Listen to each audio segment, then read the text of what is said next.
अस्सलाम वालेकुम। मेरा नाम है फ़िज़ा चोनेवाला।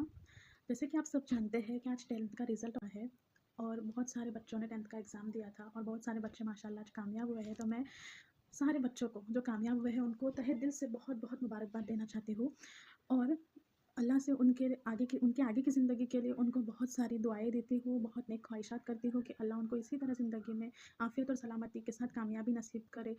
वो बच्चों ने जैसे उनके पेरेंट्स उनसे मतलब होप करते थे कि नहीं, मैं इतनी मेहनत कर रहा हूँ या इतनी मेहनत कर रही हूँ, मेरा बच्चा ज़रूर कामयाब होगा, इसका फल अल्लाह मुझे देगा। तो उन पेरेंट्स को भी बहुत-बहुत मुबारकबाद है कि उन्होंने अपने बच्चे को बहुत कोऑपरेट किया होगा, बहुत मेहनत करी होगी, तब जाके अल्लाह ने उनको इतना अच्छा फल दिया होगा। तो उनको भी मेरी तरफ से बहुत-बहुत मुबारकबाद।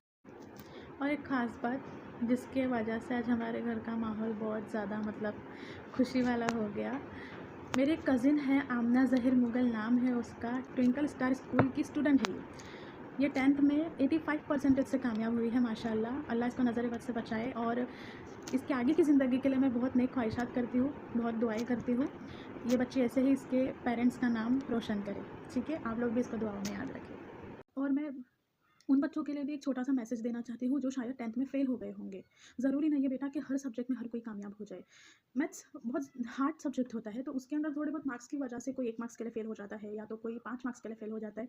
बहुत सारे बच्चे 10th में फ़ेल हो जाते हैं, कुछ सब्जेक्ट में या ऑल सब्जेक्ट में। तो बेटा देखो, हमारी जो लाइफ़ है ना, ये अनस्टॉपेबल बिज़नेस है, ठीक है? ये रुकने नहीं वाला, ये ना चाहते हुए भी हमको इसके साथ डील करनी है।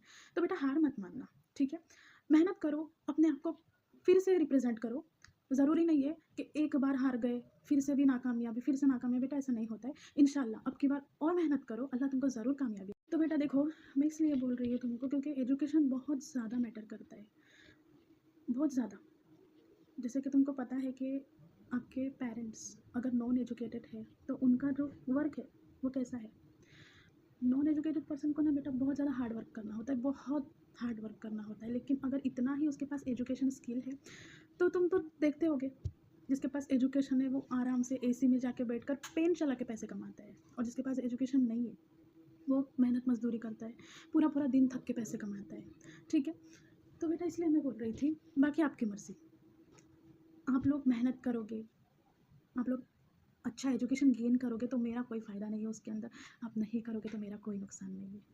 हाँ, लेकिन आपका फ़ायदा और आपका नुकसान ज़रूर है इसके अंदर, ठीक है? और सबसे बड़ी बात तो ये कि आज तुमको एजुकेशन प्रोवाइड कर रहे हैं तुम्हारे पेरेंट्स और उसके बावजूद भी अगर आप लोग मेहनत नहीं कर रहे ना, तो बेटा ये दिन तुमको आपकी जो आगे आने वाली लाइफ़ है, इन फ्यूचर तुमको ये दिन बहुत याद आएगा। क्योंकि मैं आपको एक बात बताती हूँ देखो, जब मैं छोटी थी ना, मेरी बहुत विश थी कि मैं इंग्लिश स्कूल से स्टडी करूँ, बहुत विश थी मेरी।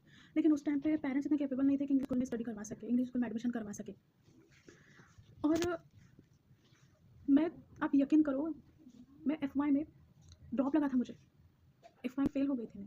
लेकिन मैंने स्टॉप नहीं किया खुद को, मैं कंटिन्यू किया मेरा स्टडी। और जब मेरा ग्रेजुएशन कंप्लीट हुआ, तो मुझे इंग्लिश स्कूल में जॉब मैंने इंग्लिश स्कूल में जॉब किया हुआ है पास्ट 3 ईयर। और कुछ रीज़न की वजह से फिर मैंने उसको रिज़ाइन कर दिया जॉब को।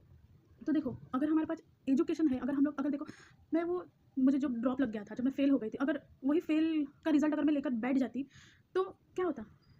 कुछ नहीं होता, ऐसी लाइफ़ रहती मेरी। लेकिन मैंने उसको कंटिन्यू किया। मैंने खुद को फिर से रेडी किया कि नहीं, मुझे बैठना नहीं है, मुझे फिर से स्टडी करना है और मेरा ग्रेजुएशन कंप्लीट कर दिया अल्हम्दुलिल्लाह।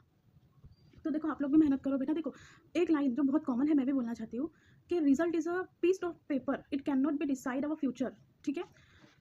रिज़ल्ट एक पेपर है, वो कभी नहीं बता सकता कि ये बच्चा आगे जाकर क्या करने वाला है। अगर मैं जब मैं 13 में फ़ेल हो गई थी, तो क्या मैं सोच सकती थी कि मुझे टीचिंग जैसे कभी जॉब लगेगी या और इंग्लिश स्कूल में, जो मेरी विश रही है जब मैं छोटी थी कि मैं इंग्लिश स्कूल में पढ़ूँ। देखो अल्लाह ने मुझे टीचर बनाया, अल्लाह का बेइंतहा शुक्र है, मैं बहुत शुक्रिया अदा करती हूँ। कई गोल डिसाइड करो, एक टारगेट रखो कि नहीं, हमको पढ़ना है, हमको आगे बढ़ना है। अगर फ़ेल हो गए हो बेटा, तो उस फ़ेल के रिज़ल्ट को लेकर बैठे मत रहो, बेटा खुद को रेडी करो, ठीक है? अपने लिए ना सही तो अपने पेरेंट्स के लिए। बेटा ये आगे जाने के बाद, जब आज आपको शायद ऐसा लगेगा कि ठीक है चलो, इट्स ऑलराइट कि हम फेल हो गए, कोई कोई मैटर नहीं करता। लेकिन जब 1 साल या 2 साल के बाद, जब आपके साथ के जो आपके बैचमेट्स है, जो आपके क्लासमेट है, वो आगे जाएँगे ना, तब आपको लगेगा अरे हमने क्या किया, ये तो हमारे ही साथ पढ़ते थे। तो बेटा देखो, हार जीत तो चलने वाली है, ठीक है?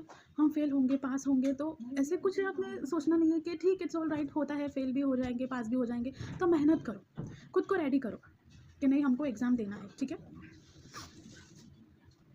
तो चलो मैं मेरी वीडियो यहाँ पे एंड करना चाहूँगी और एक बात बोलना चाहती हूँ कि गिव अप मत करो, ठीक है? Don't give up, okay? चलो अल्लाह हाफ़िज़।